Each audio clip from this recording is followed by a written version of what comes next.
نماز جماعت کے صحیح ہونے کے لیے پہلی شرط یہ بیان کی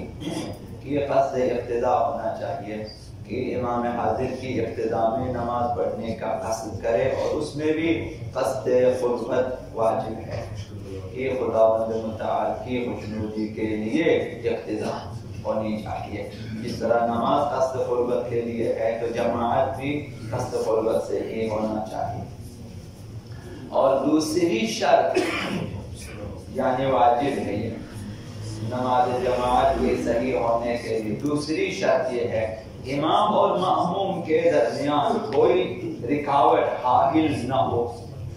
کوئی ایسی چیز حائل نہ ہو جو ان دونوں کو جدا کر دے،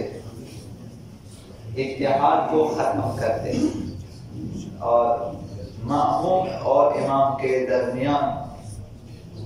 جو دوسرا مأموم واسطہ ہے ان کے مابین بھی، یعنی دو مأمومین کے درمیان بھی کہ جو سبب اتصال ہے ان میں بھی جو ہے کوئی حائل نہیں ہونی چاہیے۔ مثلا پہلی صف میں آپ کے سامنے ایک بندہ کھڑا ہے، وہ امام سے متصل ہے، آپ دوسری صف میں اس مأموم کے ذریعے متصل ہیں، تو آپ اور اس مأموم کے درمیان بھی کوئی ایسی چیز حائل نہیں ہونی چاہیے۔ اور حائل سے مراد یہ ہے کہ ایسی چیز جو ان دونوں کو جدا کر دے، چاہے وہ ایک دوسرے کو دیکھ سکے یا نہ دیکھ سکے، جیسے پردہ بھی لگا دے، مثلا کپڑے کا پردہ بھی بیچ میں آ جائے کہ ایک دوسرے کو جدا کر دے تو یہ حائل ہے اور جماعت باطل ہو جائے گی۔ یا پھر دیکھ بھی سکے لیکن رکاوٹ ہے، جیسے شیشہ لگا دے، آپ کی دونوں کو دیکھ سکتے ہیں لیکن شیشہ رکاوٹ ہے اور حائل ہے اور جو ہے جماعت کا اتصال ختم ہو جاتا ہے۔ تو یہ شرط ہے کہ امام اور مأموم کے درمیان اور مأموم اور مأموم کے درمیان، البتہ وہ مأموم مراد ہے کہ جس کے واسطے سے آپ متصل ہے امام کے ساتھ۔ مثلا امام کے پیچھے ایک بندہ کھڑا ہے، وہ امام سے متصل ہے، اس کے دائیں طرف اور اس کے بائیں طرف جو مأمومین ہیں وہ اس شخص کے ذریعے متصل ہے، تو ان کے مابین بھی حائل نہیں ہونی چاہیے۔ تو اگر نماز کی تمام حالت میں، اول نماز تا آخر نماز، یا بعض حالتوں میں ایک رکعت میں مثلا یا دوسری رکعت کے دوران کسی بھی وقت میں اگر ایسی چیز حائل ہو جائے تو پھر امام جو ہے کے ساتھ اور جماعت کے ساتھ اتصال ختم ہو جائے گا اور یہ جماعت باطل ہو جائے گی۔ ابھی پہلی رکعت میں ٹھیک تھا، دوسری رکعت میں آپ دونوں کے بیچ میں کسی نے مثلا لا کر جو ہے تختے کھڑے کر دیے، پردہ لگا دیا کسی نے۔ مثلا جو لوگ دروازوں کے پیچھے، دروازوں کے پاس ہوتے ہیں جن میں پردہ مثلا